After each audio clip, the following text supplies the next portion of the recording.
Welcome to Crawl Space Ninja. I'm Michael Church. Today we're doing a deep dive into sump pump technology, and we're going to talk about the sump pump float switch today. Believe it or not, there's a lot of different types of switches out there and a lot of different technologies. Today I have Mike Dyer with Wayne Sump Pumps, and he's going to tell us what makes Wayne Sump Pumps float switch technology the best on the market. Share that with us, Mike. Thanks, Michael. All right. So, Michael, this is our vertical float switch.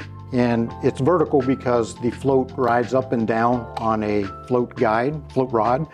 As the float goes up, as the water level rises, it activates a switch. The switch that we use is about a 40-year design.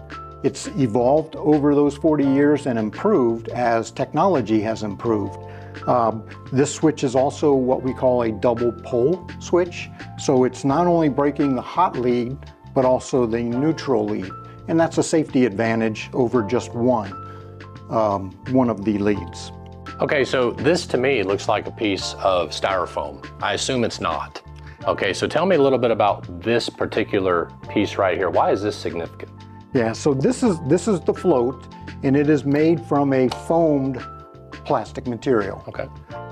It's been around for not quite 40 years, but it's a solid piece of material, so it's not going to absorb any water. So it's going to retain its buoyancy characteristics that are required for this pump to turn on and off. I got you. So that way, as this rises up, it pushes this rod up, and as it falls, it pushes this down. That's correct. Is that correct? Now, you mentioned off camera that there were different types of floats. Can you give a little bit about that? Tell me about the different types of floats that are available on pumps or sump pumps in the market. Yeah, there's two that are used more commonly, but then the third one is a diaphragm switch. So a diaphragm switch works on pressure. Okay. It basically has, as the water level rises, it changes, it activates a switch with a diaphragm as the pressure increases and decreases.